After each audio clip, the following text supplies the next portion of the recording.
Assalamualaikum warahmatullahi wabarakatuh. Perkenalkan, nama saya Rifki Firmansyah dengan NPI 14620000242. Saya di sini sebagai moderator. Di sini saya akan memperkenalkan kelompok kami yang akan mempresentasikan tentang multiplexer, demux multiplexer, RS flip-flop, dan JK flip-flop. Saya akan menyebutkan anggota kelompok kami yang terdiri 10 anggota. Pertama, Alif Ramadan dengan NPI 14620000209. Yang kedua, Faizin dengan NPI 14620000216. Yang ketiga, Joshua Mario 14620000219. Yang keempat, Randiana dengan NPI 14620000225.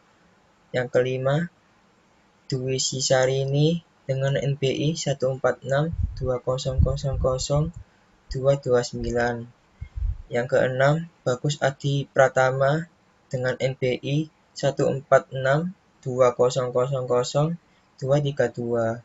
Yang ketujuh, Sabrina Vidya dengan NPI 14620000233. Yang kedelapan, Rifki Firmansyah dengan NPI 14620000242. Yang kesembilan, Leonardo Satria dengan NPI 14620000260. Yang kesepuluh, Agustinus Vincent dengan NPI 14620000263.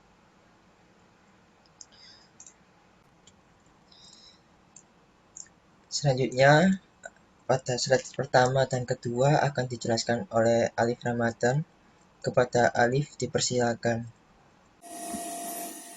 Multiplexer atau MUX itu dia akan memilih input yang akan diteruskan ke output, dan pemilihan inputnya itu tergantung dari select atau sinyal kendali. Multiplexer itu inputnya sebanyak N dan outputnya hanya satu. Bisa dilihat pada diagram berikut ini. Pada diagram ini bisa dilihat dengan output 4, output pertama I3, kedua I2, dan output ketiga I1, dan output keempat I0. Dan outputnya hanya satu. Di sini selectnya juga tetap 2. Oke, sekarang prosedur perancangan rangkaian kombinasional dengan MUX. Pertama, buat tabel kebenaran sesuai dengan kondisi input dan output serta nomor mintermnya. Kedua, salah satu variabel input digunakan sebagai data dan sisanya dari variabel input sebagai address atau selektor. Ketiga, buat tabel implementasi dan lingkari nomor mintermnya yang sesuai dengan outputnya. 4. Jika dua minternya dalam satu kolom dilingkari, maka input MUX adalah 1 dan sebaliknya, input MUX adalah berlogika 0. 5. Jika nomor mintermnya hanya dilingkari pada salah satu baris dalam kolom yang sama, maka input MUX akan berlogika sesuai dengan baris persamaan pada variabel yang diberikan. Selanjutnya, ke slide 3 dan 4 akan dijelaskan oleh Faizin. Kepada Faizin dipersilakan. Nah, selanjutnya bisa kita lihat di sini adalah implementasikan FABC sama dengan sigma 1, 3, 5, dan 6 dengan MUX 4x2. Jadi adalah implementasi dari FABC sigma 1, 3, 5, dan 6 dengan MUX 4x2. Nah, bisa kita lihat di sini ada tabel kebenaran, ada minterm 0, inputnya adalah A0, B0, C0, F0, lalu minterm 1, inputnya A0, B0, C1, outputnya 1. Lalu minterm 2, A0, B1, C0, outputnya adalah 0. Minterm 3, inputnya A0, B1, C1, output 1. Lalu minterm 4, A1 inputnya adalah A1, B0, C0, outputnya 0. Lalu minterm 5 inputnya adalah A1, B0, C1, dan outputnya 1. Minterm 6 inputnya A1, B1, C0, outputnya 1. Lalu minterm 7 inputnya 1, A1, B1, dan C1, outputnya adalah 0. Bisa kita lihat di sini bahwa di minterm 1, 3, 5, dan 6 outputnya adalah 1. Ya, ini terjadi karena di sini ada penjelasan bahwa FABC adalah sigma 1 sama dengan sigma 1, 3, 5, 6. Jadi di tabel kebenaran output dari minterm 1, 3, 5, dan 6 adalah 1. Seperti itu. Dan ini dengan MUX 4 kali 2. Selanjutnya ke slide 5 dan 6 akan dijelaskan oleh Joshua Mario.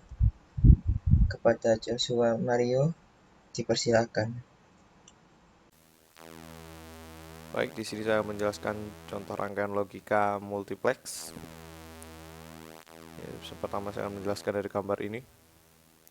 Nah, di sini itu MUX itu multiplex ya, dan 4 ini itu adalah jumlah inputannya yang berjumlah 4. Ini dia yang terdiri dari 0, I1, I2, dan I3. Nah, dikali 1 itu artinya jumlah outputnya yang itu 1, F, outputnya 1 yaitu F, dan 2 di bawah ini adalah garis seleksi, yang dimana jumlah garis seleksi ini itu ditentukan oleh jumlah inputannya. Kan inputannya 4 ya, di sini tulis 4. Nah, untuk mencari garis seleksinya itu gini, 4 sama dengan 2 pangkat N. N itu adalah 2 pangkat berapa yang hasilnya 4. Nah, 2 pangkat 2 itu kan hasilnya 4. Berarti N itu adalah 2. Nah, ini kalau semisalnya inputannya itu 8, berarti 2 pangkat berapa yang hasilnya itu 8. Contohnya berarti 2 pangkat 3. Kan hasilnya 8, berarti garis seleksinya itu ada 3. Seperti itu. Oke, kita masuk pembahasan selanjutnya. Nah, di sini saya akan menjelaskan yang kedua, yaitu contoh penggunaan MUX atau multiplex ya. Di sini ada beberapa contoh source atau sumber yang akan melalui multiplex dan keluar melalui output ini. Di sini inputannya yang pertama ada MP3 player, docking station, atau MP3 player lah ya bisa kita kenal. Ada laptop sound card atau DVD laptop. Yang ketiga ada digital satellite atau satelit digital. Yang terakhir ada digital TV kabel atau TV kabel digital. Nah, untuk keluar outputnya seperti ini, itu ada beberapa kondisi. Yang pertama B0, A0. Jika kondisinya seperti ini, yang keluar itu outputnya adalah MP3, itu ini D0. Nah, kalau B0A1 yang keluar outputnya adalah laptop. Kalau B1A0 yang keluar outputnya adalah satellite. Dan yang terakhir B1A1 yang keluar adalah kabel TV. Sekian dari saya. Terima kasih. Selanjutnya ke slide 7 yang akan dijelaskan oleh Leonardo Satria. Kepada Leonardo Satria, dipersilahkan. Pada rangkaian logika tersebut dapat dilihat bahwa keluaran Y adalah salah satu dari 4 masukan, yaitu D0, D1, D2, dan D3 yang ditentukan oleh nilai logika selektor A dan B. Rangkaian logika tersebut dapat dinyatakan dalam fungsian sebagai berikut. Y sama dengan A bar dikali B bar dikali D0 plus A bar dikali B dikali D1 plus A dikali B bar dikali D2 plus A dikali B dikali D3. Jadi jika AB sama dengan 0, maka gerbang N yang lain tidak aktif, sehingga D0 terpilih sebagai keluaran Y. Pada kondisi ini, nilai Y bergantung pada nilai D0. Dapat dilihat pada tabel di sampingnya itu. Sekian penjelasan dari saya. Saya ucapkan terima kasih dan maaf apabila ada kesalahan kata. Pada slide ke-8 akan dijelaskan oleh Agustinus Vriendsen. Kepada Agustinus Vriendsen dipersilahkan. Oke, kali ini saya akan melanjutkan penjelasan mengenai multiplexer. Di sini ada 3 multiplexer, yaitu 4x1 multiplexer, 8x1 multiplexer, dan 16x1 multiplexer. Kita mulai dari 4x1 multiplexer. 4x1 multiplexer atau 4-to-1 multiplexer ini artinya adalah multiplexernya memiliki 4 input dan 1 output, dan outputnya ini akan mengacu pada kondisi pada select ini, dan enable ini digunakan berfungsi untuk mengaktifkan fungsi dari multiplexer ini supaya multiplexer dapat berjalan. Lalu yang tanda negasi W ini adalah inverted output, yaitu kebalikan dari output itu, kebalikan dari output. Jadi kita ambil contoh langsung, misalkan A0 B0, maka yang akan diteruskan ke output akan D0, yang akan diteruskan ke output yaitu D0. Itu D0 yang akan diteruskan ke output. Dan inverted outputnya yaitu kebalikan dari output. Berarti jika outputnya D0, maka inverted outputnya adalah D0 negasi dari D0. Begitu juga dengan misalkan A0 B1, maka yang akan diteruskan ke output adalah D1, dan inverted outputnya akan negasi dari D1. Dan juga berlaku juga untuk ini, A1 B0 yang akan diteruskan adalah D2, A1 B1 yang akan diteruskan adalah D3. Oke, lalu kita lanjut ke 8x1 multiplexer atau 8-to-1 multiplexer, yaitu ini multiplexer yang memiliki 8 input dan 1 output. Sama ya, outputnya juga akan mengacu pada select ini, dan 8x1 akan menggunakan 3 variabel pada select, yaitu di sini kita menggunakan A, B, dan C. Kita ambil contoh langsung. Misalkan A0, B0, dan C0, maka yang akan diteruskan ke output adalah D0. D0 akan diteruskan ke output. Dan inverted outputnya atau negasi W ini, nanti masuk negasi W ini akan bernilai D0 negasi dari D0. Sama halnya dengan misalkan kita ambil acak A0, B1, dan C1, maka yang akan diteruskan ke output adalah D3. D3 akan diteruskan, dan inverted outputnya akan negasi dari negasi D3. Sama juga akan berlaku untuk semua ini sampai paling bawah ini, A1, B1, dan C1, maka outputnya akan D7. Invertednya akan negasi dari D7.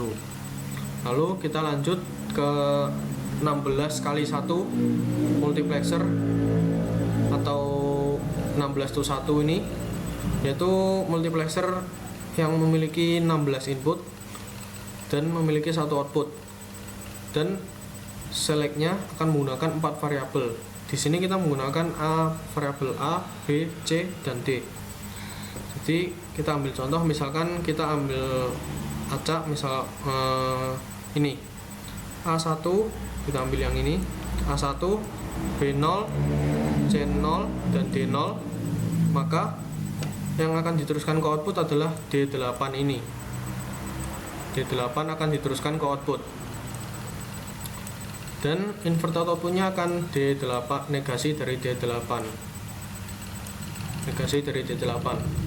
sama halnya dengan ini, misalkan yang ini A0, B1, C0, D0, maka yang akan diteruskan ke output yaitu D4 ini. D4 akan diteruskan ke output. Dan inverted outputnya akan bernilai negasi dari D4. Begitu seterusnya sampai pada paling bawah ini yaitu A1, B1, C1 dan D1 ini outputnya akan yang diteruskan ke output akan D15 dan inverted outputnya akan negasi dari D15. Dan bisa kita lihat ini tabel kebenarannya dari multiplexer 16x1 ini. Lalu yang ini adalah tabel kebenaran dari multiplexer 8x1, dan yang ini adalah tabel kebenaran dari multiplexer 4x1. Ya, sekian penjelasan dari saya. Terima kasih atas perhatiannya. Pada slide ke-9 dan 10 akan dijelaskan oleh Dwi Sisarini. Kepada Dwi Sisarini dipersilakan. Di sini saya akan menjelaskan tentang demultiplexer. Bagian-bagian demultiplexer itu ada input, ada selektor, dan ada output. Input sendiri itu hanya berjumlah 1. Selektornya itu mengikuti dan outputnya itu juga mengikuti. Demultiplexer itu bisa disebut juga sebagai data distributor. Dan selektor di sini itu merupakan sebuah masukan juga yang berfungsi untuk mengarahkan setiap sinyal input pada saluran output mana input tersebut akan didistribusikan. Selanjutnya, di sini ada contoh penggunaan demultiplexer. Sesuai yang saya jelaskan tadi, demultiplexer ini memiliki satu kanal input yang didistribusikan ke beberapa kanal output. Jadi di sini inputnya tuh cuma ada 1. Di sini tuh contohnya yaitu komputer. Dan selektornya di sini ada 2. Di sini outputnya tuh ada 4. Output sendiri tuh bisa dihitung menggunakan 2 pangkat selektor. Jadi misalnya selektornya itu ada 2, outputnya itu akan 2 pangkat 2 itu 4. Di sini ada 4. Jadi misalnya selektornya itu ada 3, 2 pangkat 3 itu 8, maka outputnya itu juga ada 8. Di sini misalnya sebuah komputer. Di sini ada selektor A dan B. Misalnya saluran inputnya itu 00, maka selektor itu akan mengeluarkan di saluran D0. Dan jika saluran inputnya itu 01, maka selektor akan mengeluarkan sinyal input di D1. Begitu juga seterusnya.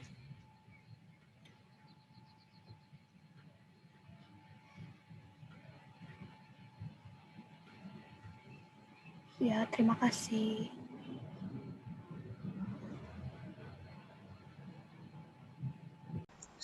Selanjutnya, slide ke-11 dan RS flip-flop akan dijelaskan oleh Bagus Adi Pratama. Kepada Bagus Adi Pratama dipersilakan. Assalamualaikum warahmatullahi wabarakatuh. Saya di sini mau menjelaskan tentang materi yang berjudul 1-4 demultiplexer demux dan RS flip-flop. Nah, di sini yang kita bahas yang pertama adalah 1-4 demultiplexer demux.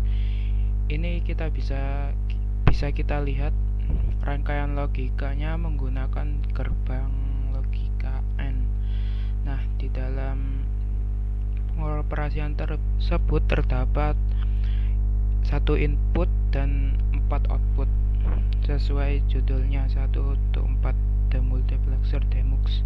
Dan di dalam operasian tersebut terdapat X kali B bar kali A bar dan X kali B kali A dan X kali B bar kali A dan X kali B kali A bar. Nah, di dalam tabel kebenarannya ini terdapat tabel kebenarannya seperti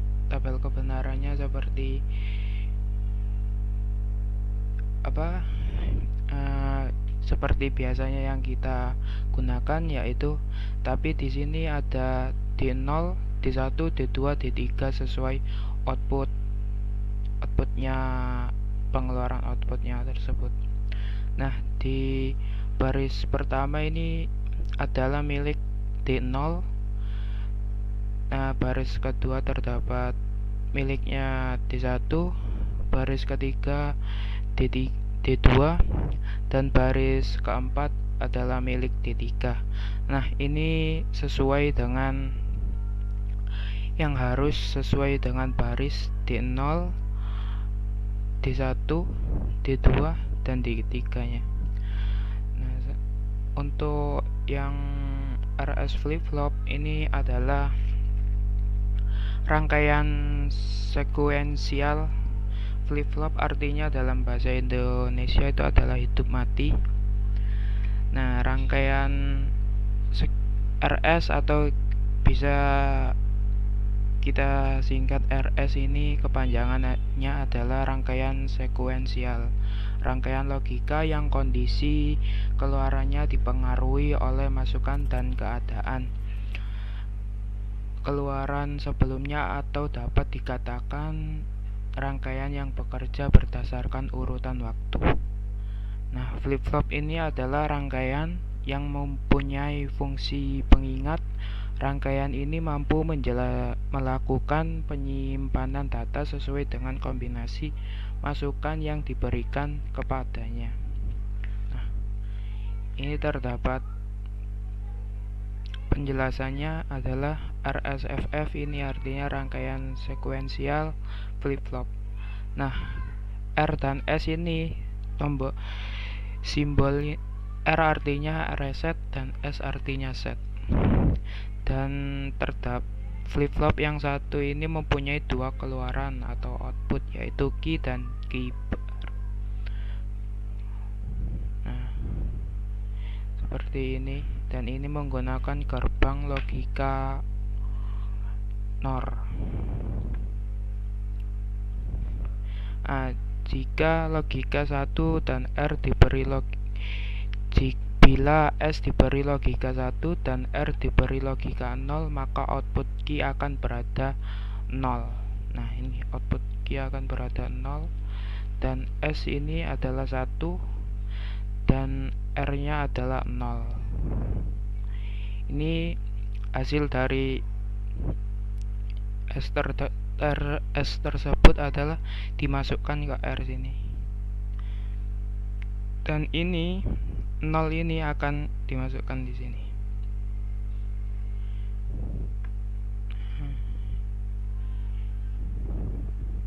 Nah, ini SR flip-flop adalah memiliki beberapa gerbang logika yang bisa dibuat. Ini adalah NOR, ini adalah NAND, dan ini ada clock. Ini gabungan antara AND, gerbang logika AND, dan gerbang logika NOR. Ya, itu. Mungkin itu saja yang bisa saya jelaskan mengenai tentang materi yang berjudul 1-4 The Multiplexer Demux dan RS Flip-flop. Mungkin jikalau ada salah kata dari penjelasan dan penjelasan saya agak kurang lengkap atau gimana, mohon dimaafkan. Wassalamualaikum warahmatullahi wabarakatuh. Dan yang terakhir, jika flip-flop akan dijelaskan oleh Sabrina Vidya. Kepada Sabrina Vidya dipersilahkan. JK flip-flop. Prinsip kerja JK flip-flop master atau self. Pertama, flip-flop master terpicu pinggiran positif dan flip-flop self terpicu pinggiran negatif. Oleh karenanya, flip-flop master memberikan tanggapan terhadap masukan-masukan J dan K-nya sebelum flip-flop self. Jika J sama dengan 1, K sama dengan 0, flip-flop master diset pada saat pinggiran pulsa clock positif diberikan. Keluaran Q yang tinggi dari flip-flop utama mendera masukan J pada flip-flop self. Maka, pada saat pinggiran pulsa clock negatif diberikan, flip-flop self diset menyamai kerja flip-flop master. Jika J sama dengan 0 dan K sama dengan 1, flip-flop master di-reset pada saat pinggiran naik pulsa clock diberikan. Keluaran Q yang tinggi dari flip-flop master menuju ke masukan K pada flip-flop self. Oleh karenanya, kedatangan pinggiran turun pulsa clock mendorong flip-flop self untuk reset. Sekali lagi, flip-flop self menyamai kerja flip-flop master. Jika masukan J dan K pada flip-flop master tinggi, maka flip-flop ini toggle. Pada saat pinggiran pulsa clock negatif diberikan sedang flip-flop self toggle, pada saat pinggiran pulsa clock negatif diberikan. Dengan demikian, apapun yang dilakukan flip-flop master akan dilakukan full oleh flip-flop self.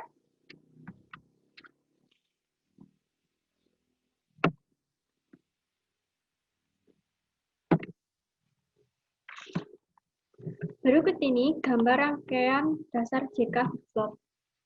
J dan K disebut masukan pengendali karena menentukan apa yang dilakukan oleh flip-flop. Pada saat suatu pinggiran pulsa positif diberikan, rangkaian RC mempunyai tetapan waktu yang sangat pendek. Hal ini mengubah pulsa lonceng segi 4 menjadi input sempit. Pada saat J dan K keduanya 0, H tetap pada nilai terakhirnya. Pada saat J rendah dan K tinggi, gerbang atas tertutup. Maka tidak terdapat kemungkinan untuk mengeset flip-flop. Pada saat H adalah tinggi, gerbang bawah melewatkan pemicu reset segera setelah pinggiran pulsa lonceng positif berikutnya tiba. Hal ini mendorong Q menjadi rendah.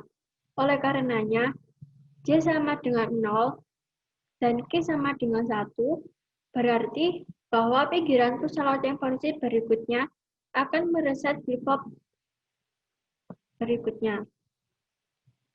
Pada saat J tinggi K rendah, gerbang bawah tertutup, dan pada saat J dan K keduanya tinggi, kita dapat mengeset atau mereset flip-flopnya. Kelebihan JK flip-flop adalah tidak adanya kondisi terlarang atau yang berarti diberi berapapun inputan asalkan terdapat clock maka akan terjadi perubahan pada keluarannya atau outputnya.